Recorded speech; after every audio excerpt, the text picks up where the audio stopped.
सखी सहेली। आप सुन रहे हैं विविध भारती राष्ट्रीय सेवा, देश की सुरीली धड़कन। सभी सखियों और श्रोताओं को मंजरी वर्मा और दीपा माहेश्वरी का नमस्कार। और दीपा, इसी के साथ बधाई दे देते हैं आज के उत्सव की, क्योंकि आज है भाई अन्नकूट और गोवर्धन पूजा है जी।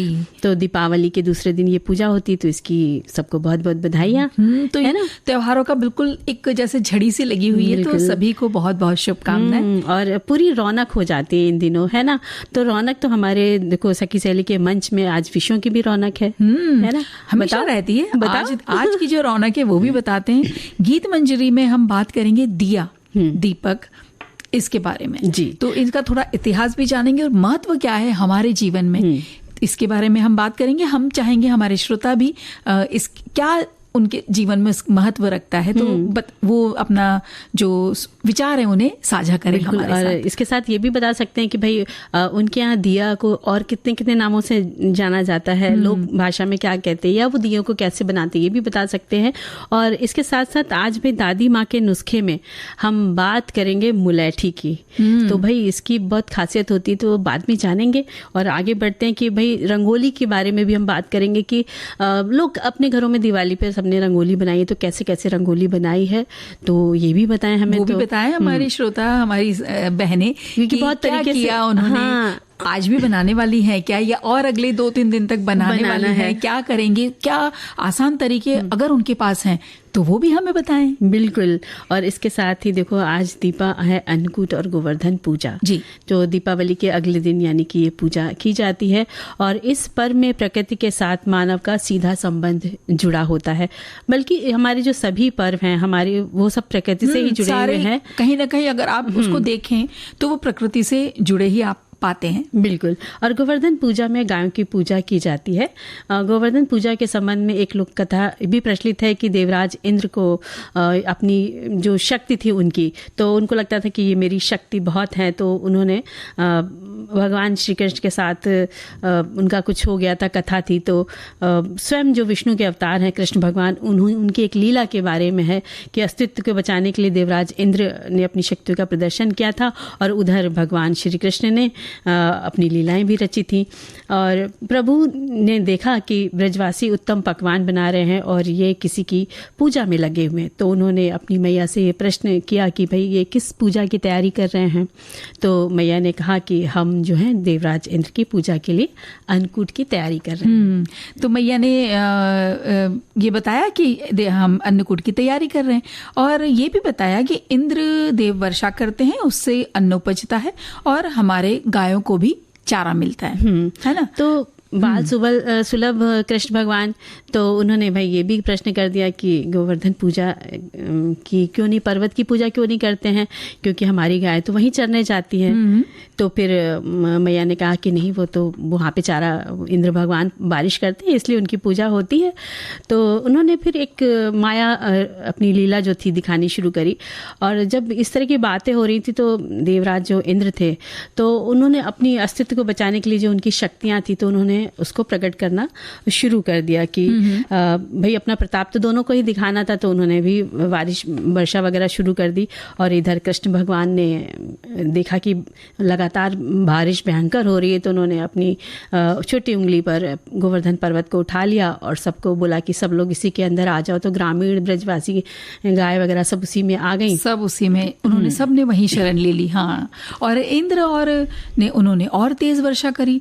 तब सुदर्शन चक्र पर्वत के ऊपर करके श्री कृष्ण ने वर्षा की गति को रोककर और शेषनाग से कहा कि पानी रोके और पर्वत पर ये ना आने पाए। तो ये उन्होंने अपनी लीला रची, और इस लीला से भगवान इंद्र वो स्तब्ध रह गए अभी, और उन्हें लगा कि ये तो भगवान का ही कोई काम हो सकता है, भाई कोई साधारण मनुष्य तो ऐसा कर नहीं सकता। जब इन्हें ब्रह्मा जी से ज्ञात हुआ तब उन्हें जब ये पता चला तो बहुत उन्हें अच्छा नहीं लगा, वो लज्जित से हुए, और स्वयं इंद्र ने श्री कृष्ण की पूजा की, भोग लगाया, और तभी से ये पूजा चली आ रही है। और हम सब इस पूजा को दिवाली के अगले दिन करते हैं। और अन्नकूट इसी दिन जब बहुत सारी जो सब्जियां होती हैं उनको मिला करके अलग अलग तरह की सब्जियां, मतलब बहुत वैरायटी के भोजन बनाए जाते हैं, कढ़ी चावल दही बड़ा और सारी सब्जियां, सारे साग बनाए जाते हैं। तो अन्नकूट में कहा जाता है कि मीठे से लेकर नमकीन पकवान और खट्टे मीठे सब चीज बनती है और सब भगवान को अर्पित की जाती है। तो तभी से ये भगवान को दूध दही या शहद वगैरह, खील बताशे हैं, ये सब चढ़ाए जाते हैं। फूल है, रोली चंदन सिंदूर से उनकी पूजा की जाती है। और इस दिन सब लोग बहुत भजन कीर्तन भी बहुत करते हैं और बस भगवान को भोग लगाते हैं इस दिन। तो इस दिन की तो अपनी बहुत ही महत्ता है। और कहा इसमें ये भी है कि जो गोबर के से कुछ लोग जो होते हैं पहले गोबर से गोवर्धन पर्वत बना करके घरों के दरवाजे पे रख करके उसकी पूजा करते हैं। और कहीं पर पके हुए जो चावल होते हैं, भात, उससे वो पर्वत जैसा आकार दे करके वो बना करके उसमें जो सारे पकवान होते हैं वो सब चढ़ाए जाते हैं और अगरबत्ती धूप वगैरह की आरती उतारी जाती है। तो इस तरह से भी गोवर्धन पर्वत को प्रतीक रूप में गोबर से या फिर चावल के, क्योंकि कहीं कहीं क्या होता है शहरों में अब गोबर भी मिलना बहुत मुश्किल हो जाता है, तो वो लेकर के आते हैं। और अपने जैसे अब शहर की बात करें तो वहां पर वो लोग अपने सोसाइटी में ले आते हैं, क्योंकि देखा है आस पड़ोस में भी देखा है वो लेके, और वहां पे सब महिलाएं और परिवार के सदस्य भी सब आते हैं। और ये भात वाला भी भात वाला भी कहीं कहीं पे भात से भी पूजा होती है, उसकी ढेरी बना करके। तो सब अपनी तरह से अपनी श्रद्धा से भगवान की पूजा करते हैं, मनाते हैं। तो हम लोग सुनते हैं, एक गीत सुन लेते हैं पहले, फिर बहुत सारे संदेश भी हमारे पास आ गए। तुम इशारा कर रही तो संदेश ही पढ़ लो। अच्छा पढ़ो। हाँ जी। इस दिन घर में ये हमारे एक श्रोता ने लिखा है कि इस दिन घर और मंदिरों में अलग अलग प्रकार के खाद्य सामग्रियों से भगवान को भोग लगाया जाता है। और गोबर से गोवर्धन की आकृति बनाकर, जैसे अभी बात कर रही थी ना तुम मंजरी, और उसे समीप विराजमान कृष्ण के सम्मुख गाय और ग्वाल बालों की रोली, चावल, फूल, जल, मौली, दही और तेल का दीपक जलाकर पूजा की जाती है और परिक्रमा भी ली जाती है। और इसी तरह अन्नकूट के बारे में भी एक संदेश है कि नए अनाज का लगता है भोग। इस दिन भगवान के निमित्त 56 भोग बनाया जाता है। कहते हैं कि अन्नकूट महोत्सव मनाने से मनुष्य को लंबी आयु तथा आरोग्य की प्राप्ति होती है। अन्नकूट महोत्सव इसलिए मनाया जाता है क्योंकि इस दिन नए अनाज की शुरुआत भगवान को भोग लगा कर की जाती है। तो एक तुम बता रही थी एक कुछ अच्छा संदेश है। हाँ, वो लिखते हैं कि हमारे प्रांत में गोवर्धन पूजा, जिसे गाय या ढाड भी बोलते हैं, बड़ी धूमधाम से होती है। इस बार सूर्य ग्रहण के चलते ये कल मनाई जाएगी और कुछ लोग कल अन्नकूट भी मनाएंगे। कल सहेली के घर से नाना प्रकार के पकवान और व्यंजन प्रसाद के रूप में आएंगे। हम इसे ग्रहण करेंगे। फिर परसों हमारा गोधन कूटना होगा, तो उनके घर हम अपने घर के बने दाल की पूरी, दाल का पिट्ठा, खीर भेजेंगे। त्योहारों का मौसम है, मजे ही मजे हैं पारंपरिक पकवानों मिठाइयों के। तो ये बिल्कुल सही बात कहें कि भाई संस्कृति का भी एक जो है ना कि वो संग्रहित रहती है और हम एक जनरेशन से दूसरे तक पहुंचती है ये बात। तो ये भी होना बहुत जरूरी है। बिल्कुल, हमारे संस्कारों को और हमारी संस्कृति को आने वाली पीढ़ी तक पहुंचना बहुत जरूरी है। और जो हमारे सारे जो त्योहार हैं वो सारे इन्हीं सब प्रकृति से जुड़े हुए हैं। तो नाना प्रकार के अनाज होते हैं, तो उन अनाजों के पूजा होती है इन त्योहारों में। तो भाई पकवान तो बनने की बात ही कि सब जगह तरह तरह के पकवान बनाए जाते हैं। और देखो ये एक संदेश है यहाँ पे, जैसे हम बात करें ना, उन्होंने बिल्कुल इसी तरह लिखा है कि प्रकृति से मिलने वाली वस्तुओं की अहमियत बताने और उनके प्रति सम्मान जताना, ये सिखाने के लिए गोवर्धन पूजा की शुरुआत हुई थी। इसलिए हर साल गोवर्धन पूजा की जाती है, जिसमें लोग गोबर और साबुत अनाज से भगवान कृष्ण और गोवर्धन पर्वत के प्रतीक बनाकर पूजा करते हैं और प्रकृति से मिली चीजों से ही अन्नकूट बनाकर भोग लगाया जाता है। और एक और कमेंट आया, उसमें लिखते हैं कि शास्त्रों में बताया गया है कि गाय उसी प्रकार पवित्र होती जैसे नदियों में गंगा। गाय को देवी लक्ष्मी का स्वरूप भी कहा गया है। देवी लक्ष्मी जिस प्रकार सुख समृद्धि प्रदान करती है, उसी प्रकार गौ माता भी अपने दूध से स्वस्थ रूपी धन प्रदान करती है। इनका बछड़ा खेतों में अनाज उगाता है। ऐसे गौ संपूर्ण मानव जाति के लिए पूजनीय और आदरणीय है। गौ के प्रति श्रद्धा प्रकट करने के लिए ही कार्तिक शुक्ल पक्ष प्रतिपदा के दिन गोवर्धन की पूजा की जाती है और इसके प्रतीक रूप गाय माना गया है। तो आज के दिन देखो सब दिवाली का उत्सव तो शुरू ही हो गया, तो हर घर में रंगोली तो बना ही रहे हैं सब लोग, है ना। तरह तरह की रंगोलियां बन रही हैं। लोगों ने कैसी कैसी रंगोली बनाई होगी, हम सोच सकते हैं कि सभी की हाथों की कलाएं बहुत निखर के आती इस समय, और सब बहुत मन से बनाते हैं, है बिल्कुल। ना। तो किसी किसी के तो हाथ इतने सुंदर होते हैं, इतनी सुंदर रंगोलियां बनती हैं कि वो लगता है पेंटिंग है या रंगोली है। बहुत बारीकी से बनाते हैं, बहुत बारीकी से, और लगातार अभ्यास से देखो निखरती भी जाती है रंगोली, है ना। तुम और सारी बातें करो मंजरी, मैं एक यहाँ पे संदेश आया वो पहले पढ़ दूं। हाँ बिल्कुल बिल्कुल। वो हमारे श्रोता लिखते हैं कि रंगोली बालू से बनी कलाकृति है जो भारत में ओणम, दिवाली जैसे शुभ त्योहारों के मौके पर घर के सामने जमीन पर बनाई जाती है। रंगोली बनाने में अनेक प्रकार की सामग्रियों का प्रयोग किया जाता है और विभिन्न आकार की रंगोली बनाई जाती है। एक तरफ रंगोली को अनुभवी कलाकार विकसित कला योजना की दृष्टि से देखते हैं, तो दूसरी तरफ इसके बिल्कुल विपरीत बच्चों के लिए मनोरंजक गतिविधि बन जाती है। भाई अगर जिनके हाथ सधे हुए हैं तो वो तो सुंदर सुंदर रंगोली बनाएंगे। हाँ, लेकिन जहां बच्चों को ये सारे जो बालू वाली जो मिल गई ना रंगोली, तो वो उसका क्या करेंगे, वो तो जिनके घर में बच्चे हैं वो ही जानते हैं। और बालू वाली और जो रंगोली बनाते हैं, तो बच्चे अगर छोटे आ जाए चल के, तो या तो उनके कदम उस पे रंगोली पे छप जाएंगे, या वो अपनी छोटी छोटी उंगलियों से उनको बिगाड़ने लग जाएंगे, या एक उंगली इसको बिगाड़ेंगे। तो इस तरह के थोड़ी थोड़ी सी होती रहती बच्चों की नटखट शैतानियां। और देखो रंगोली जो है, हमारी जो एक सखी है, उन्होंने वो इतनी मतलब रचनात्मक है, क्रिएटिव है, कि उन्होंने एक बहुत अपने दरवाजे पर बहुत सुंदर सुंदर रंगोली बना के वो रंगोली बनाई। और साथ में उनके अंदर इतना कला है उन सखी में कि उन्होंने अपने हाथ से बना के तोरण दरवाजे पे बनाई। तो वो मैंने देखा कि गेंदे के फूल उन्होंने खूब सारे ले लिए, और रंग बिरंगी मतलब एक रंग की चुन्नी ले ली, वो पतला कपड़ा रहता है चुन्नी का, तो उन्होंने उसका बड़ा सा ऐसा टुकड़ा काट लिया 6 इंच के आसपास का, और सुई धागा लिया, तो उसको मतलब कच्चा कच्चा थोड़ा सा वो टुकड़ा पिरोया, फिर गेंदे का फूल, फिर वो रंग का कपड़ा 6 इंच का, ऐसे करके उन्होंने एक लंबी सी तोरण जितनी उन्हें चाहिए थी उन्होंने बना ली। और थोड़ा सा गेंदे और कपड़े को ऐसे पास पास खिसकाते गए, तो कपड़ा बीच में आ गया और गेंदे का फूल, इस तरह करके वो सुंदर सी रंगोली, लाल रंग का कपड़ा और अपना जो गेंदे का फूल है वो पीले रंग का, ऑरेंज रंग का गेंदे का फूल, तो उसका एक अलग मजा है। ये अंदाज भी अलग हो गया, नया भी हो गया और रचनात्मक भी हो गया, हाँ, है ना। और इसी तरह एक और तोरण उनकी हमने देखी कि उन्होंने पहले तो लटकाने वाले कपड़े को काट करके 6 इंच का यूज किया, उसके बाद उन्होंने कपड़े की थोड़ी सी पट्टी ली और उसको फूल की तरह से बीच से कच्चा कच्चा किया और घुमा दिया, तो वो एक फ्लावर का शेप, फूल का शेप बन गया। और उसके बगल में फिर उन्होंने गेंदे का फूल लगा दिया, फिर वो कपड़े का फूल ऐसे करके बना के लाल रंग का लगा दिया, तो जो उसकी देखने की शोभा होती है वो बहुत सुंदर, मतलब इतनी प्यारी प्यारी उनकी तोरण बनी कि देख के लगता है कि बस काश हम भी वक्त होता तो हम भी ऐसी तोरण बना के लगा लेते। तो लेकिन अब तो देखो आइडिया मिल गया है, अब अगली बार बनाएंगे, जरूर कोशिश करना। बिल्कुल बिल्कुल।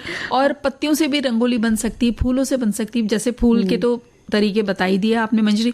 और ये है कि फूलों को अगर आप बिल्कुल तोड़ ले, उसकी जो पत्तियां तोड़ के और उसको भी सुंदर सुंदर तरीके से रंगोली बनाई जा सकती है। बिल्कुल रंगोली बनाई जा सकती है। और देखो बात कर रहे थे ना हम लोग कि भाई किस तरह से लोग अपने घरों में रंगोली सजाते हैं, तो हमारी सखी का रंगोली और तोरण के बारे में हमने बताया ना, कितनी सुंदर सा तोरण बनाया था उन्होंने। और इसी तरह देखो छापे से भी लोग रंगोली बना लेते हैं, और चूने से और गेरू से भी रंगोली बना लेते हैं। चूने से भी बहुत सुंदर बनती है। जब चूना सफेद रंग का जब फैलाते हैं गोला, उसके ऊपर लाल रंग का गेरू जब ब्रश से या रुई की सहायता से बनाते हैं, तो ये हमने अपने घरों में बड़ों को देखा है, दादी नानी को देखा है ना, इस तरह रंगोली बनाते हैं, मांडने बनाते हैं। बिल्कुल बनाते हैं। और कुछ ऐसी रंगोलियां होती कि गत्ते पर चिपकाकर भी रंगोली बना लेते हैं रंग से, या उससे गेरू लगाकर भी बना देते हैं, या रंगोली के कलर्स होते हैं वो भी गत्ते पे चिपका के बना देते हैं, या गत्ते पे डाल कर भी बना लेते हैं।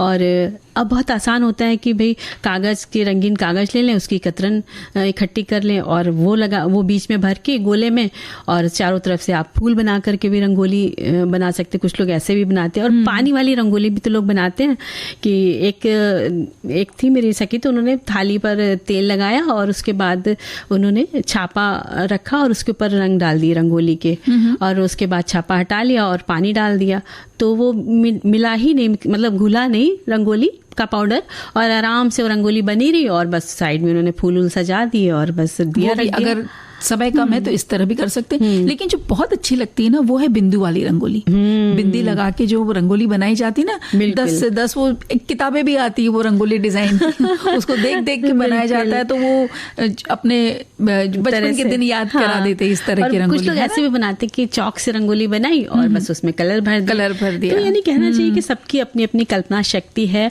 और सब अपने उससे अपनी कल्पना शक्ति से इतनी सुंदर सुंदर डिजाइन बनाते कि भाई देखते ही बनता है ना।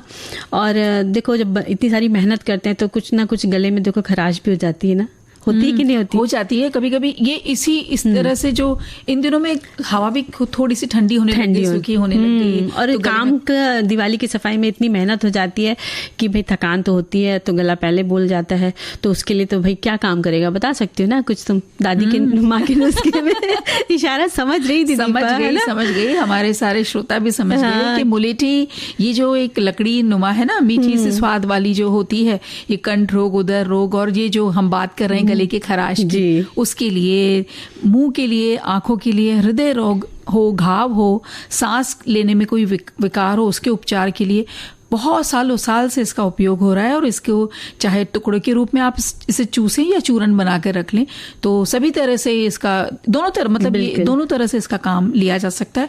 और खास तौर पे खांसी और गले में होने वाली समस्याओं में तो बहुत ज्यादा इससे आराम मिलता है। और मुलेठी जो है झाड़ी नुमा पौधे की जो लकड़ी, मतलब उसका तना होता है और जिसकी तना और छाल को सुखाकर इसका इस्तेमाल किया जाता है। दांतों के लिए भी, मसूड़ों के लिए भी बहुत फायदेमंद होता है। और मुलेठी का इस्तेमाल टूथपेस्ट में भी होता है। और मुलेठी का वास्तविक नाम गिलहाइजा गल्ब्रा है और अंग्रेजी में लिकोरिस रूट, संस्कृत में यष्टि मधु यष्टि, कलिलितिका आदि कहते हैं। और हिंदी में मुलेठी, जेठी मधु, गुजराती में जेठी मध, मराठी में ज्येष्ठ मधु और ज्येष्ठ मध भी कहा जाता है। यानी कि अलग अलग भाषाओं में मुलेठी के अलग अलग नाम है और फायदे हैं बहुत सारे। जैसे अगर सर दर्द हो रहा है तो मुलेठी का पाउडर लीजिए 1 भाग, 1/4 भाग लीजिए कलिहारी चूर्ण और थोड़ा सा सरसों का तेल उसमें मिलाएं। अब इन तीनों का जो चूर्ण बन गया, यानी थोड़ा सा पेस्ट जैसा बन गया क्योंकि तेल है ना इसमें, तो इसे सूंघने से बहुत आराम मिलता है। और बालों के लिए भी भाई बहुत फायदा करता है। बालों की बढ़त होती है, मुलेठी का काढ़ा बनाकर, क्वाथ जिसे कहते हैं, बना करके बाल धोने से बाल बढ़ते हैं, ऐसा कहा जाता है जी। और मुलेठी में तिल यानी और दूध मिलाकर, गाय का नहीं, यहाँ पर भैंस का दूध लेना है, इसको मिलाकर पीस लें और बालों पर लगा लें तो कहते हैं कि झड़ना बंद होता है। तो भाई ये सारे जो गुण हम बता रहे हैं, इसके फायदे, तो ये तो लगाने पर ही पता चलेगा कि किसको कितना फायदा होता है। तो लगाने से पहले आयुर्वेदिक चिकित्सक से अपनी राय तो ले ही सकते हैं, है ना। और इसी तरह माइग्रेन के दर्द में मुलेठी चूर्ण को शहद में मिलाकर 1 बूंद नाक में डाल लिया जाए तो कहते हैं कि ये जो माइग्रेन जैसा जो सर दर्द है ये भी ठीक हो जाता है। और मुलेठी चूर्ण और सौंफ बराबर मात्रा में मिलाकर सुबह शाम खाएं तो आंखों में फायदा होता है। इसकी जलन जो आंखों की होती है वो शांत होती है और रोशनी भी बढ़ती है, ऐसा माना जाता है। और अगर मुंह के छाले हैं तो मुलेठी को शहद के साथ आप चूसें, इसको पाउडर भी बहुत आराम मिलता है। या तो आप चूसें या फिर शहद के मतलब मिला के, पाउडर मिला के इसका कर सकते हैं, इस्तेमाल कर सकते हैं। और हिचकी भी बंद हो जाती है इसके इस्तेमाल से। और पेट में दर्द हो या ऐंठन हो या गलत तरह का खान पान, जैसे इन दिनों गलत नहीं कहेंगे लेकिन हम नियमित समय पे नहीं खाते, मेहमान आ रहे हैं तो भी खा लिया, साथ में बैठे तो भी खा लिया, तला भुना ज्यादा हो जाता है इन दिनों। तो अगर ऐसा लगता है कि अपचन सी हो रही है तो तब भी मुलेठी का पाउडर आप शहद मिलाकर 3 बार खाइए तो उससे भी पेट में आराम मिलता है। बिल्कुल। और पेट फूलने पर मिश्री के साथ आप इसको पानी के साथ भी ले सकते हैं, यानी मिश्री और मुलेठी का पाउडर और पानी मिला के पी सकते हैं तो आपकी पेट फूलने की समस्या उससे भी आपको निजात मिलेगी। तो भाई आई बहार, है ना। तो बहार तो भाई देखो आजकल तो दिए की आती है ना। तो शुभ वही है और त्योहारों का जो मंजर बनता है, उजाला जो लेकर आता है। तो दिए की या दीपक की बात जैसे चलती है, दीपा तो सबसे पहले हमें मिट्टी का दिया याद आता है, रुई की बाती, तेल और रोशनी फैलाता दिया याद आता है। और जब एक साथ कई दिए जल जाते हैं तो उसका प्रकाश चारों ओर इतनी खूबसूरती से फैलता है कि उसका जवाब नहीं, स्वयं जलता है। और इसको जलाते कहते हैं अंधकार पल में दूर हो जाता है जब इसको जलाया जाता है। और दीपावली पर तो हम सभी मिट्टी के दिए जलाते हैं, लेकिन इसका कोई ना कोई इतिहास तो होगा। इसके इतिहास की बात करें तो दीपक, दीवा या दिया वो पात्र है जो मिट्टी का बना होता है। ज्योति, अग्नि और उजाले का प्रतीक दीपक कितना पुरातन है। कहते हैं दिए का इतिहास 5000 वर्षों से भी ज्यादा पुराना है, यानी बहुत पुराना इतिहास है। और खुदाई में भी इसके अवशेष मिले हैं। गुफाओं में दिए के चित्र भी उकेरे मिले हुए हैं, और कमरों में दियों के लिए आले या जो ताक बोलते हैं ना, वो भी बने हुए मिले अवशेषों में। और लटकाए जाने वाले भी दिए मिले। सड़कों के दोनों और घरों और भवनों के द्वार पर भी दीप जलाने के स्थान बने होते थे। बड़े कमानदार नक्काशी वाले जो आलों का निर्माण भी होता था, और वहीं पत्थरों को तराश कर भी दिए बनाए जाते थे। तो दिए का मतलब इतिहास बहुत पुराना है। देखो ना, जो मोहनजोदाड़ो के काल में दिए के अवशेष मिले, लेकिन उससे पहले आग जलाना मानव ने सीख लिया था। अब सोचो, जब आग जलाना सीख लिया तो उस आग को बचाए रखने के लिए कुछ तो करते होंगे। तो ऐसा लगता है कि वो मशाल जैसी कोई चीज बनाई होगी, जैसे मशाल होती ना, कि उसको लकड़ी में कपड़ा बांध करके उसे जला के कहीं ना कहीं वो अपने पेड़ में या कहीं पत्थरों के बीच में खोज देते होंगे कि वो देर तक जलती रहे, उजाला होता रहे। तो यानी कि मशाल बनाई, उसके बाद उनको लगा कि इसको थोड़ा और रोका जाए। तो इस तरह धीरे धीरे करते करते ना वो दिए का आविष्कार जैसा हुआ होगा, है ना, ऐसा लगता है। हाँ, हम अपनी कल्पना में ऐसा सोच सकते हैं कि इस तरह हुआ होगा। और है ना, मिट्टी के, पत्थर के, काठ के, है ना, मोम के और धातु से कई तरह के आकृति वाले दीपक बनाए गए। और शंख के आकार के, सीप, गोलाकार, अंडाकार दीपक बने, और अनेक प्रकार की धातुएं के दीपक बनाए जाने लगे जैसे जैसे सभ्यता का विकास होने लगा। यानी तांबा, कांसा, लोहा, चांदी, पीतल, इन सभी के बड़े बड़े खूबसूरत दिए बनाए जाने लगे। और जब खुदाई हुई ना, तो इनके अवशेष भी मिले, कहीं कहीं तो पूरा पूरा दिया भी मिला है। तो इससे पता चलता है कि दिया कितना पुराना है, जो वर्षों से रोशनी बिखेरता चला आ रहा है और मानव सभ्यता के साथ चलता आ रहा है। और आज तो कांच, प्लास्टिक के दिए भी मिलते हैं, बिजली से प्रकाश देने वाले दिए भी मिलते हैं। इनकी तो झालरें भी अब बाजारों में उपलब्ध है। यानी कितने कितने अलग अलग तरीके के मिलने लग गए। लालटेन जैसे दिए भी मिलते हैं, जिससे कितनी भी अब हवाएं आए या पानी बरसे वो सुरक्षित जलते रहते हैं। तो देखो, दिए जो होते हैं वो आटे के दिए भी थाल में सजाए जाते हैं। खासकर दीपा शादी विवाह में आरती के समय, ये जो आरती उतारते हैं दूल्हे या दुल्हन की, बहू की जब घर भी आती, तो आटे के दिए बनाए जाते हैं और खूब सुंदर से उसमें रंग बिरंगी कागज से और चावल को रंग करके उसमें सजाया जाता है।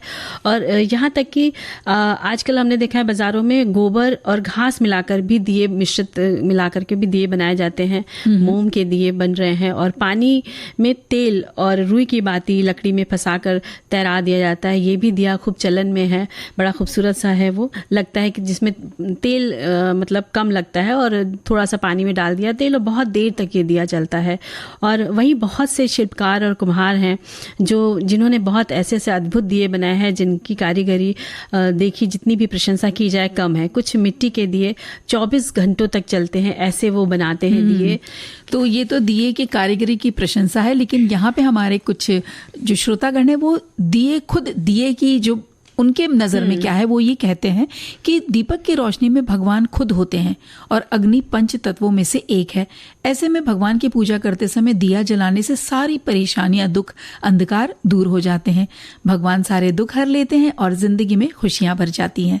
दीपक जलाने से माहौल में सकारात्मकता आती है।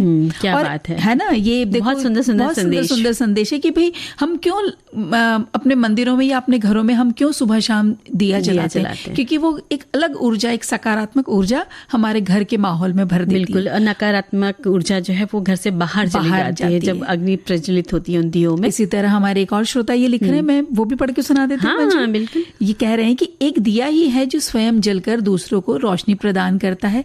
ये गुण शायद ही किसी में हो। बड़ा मुश्किल होता है निस्वार्थ भाव, यानी कि दियो जैसा अगर हमारा भाव हम जल कर लें तो फिर भाई बात ही क्या, जीवन सरल हो जाएगा, सुंदर हो जाएगा। बिल्कुल, हम अपने ज्ञान से या अपनी सहायता करके, किसी की भी सहायता करके उसको दिए की तरह उसको आगे बढ़ा सकते हैं। बिल्कुल, है ना, और रोशनी दे सकते हैं। ये बता रहे हैं कि हमारे यहाँ पे जैसे हमने अलग अलग नाम बताए दिए के, तो इनके यहाँ पर दियों को दीवा कहते हैं। क्या बात है।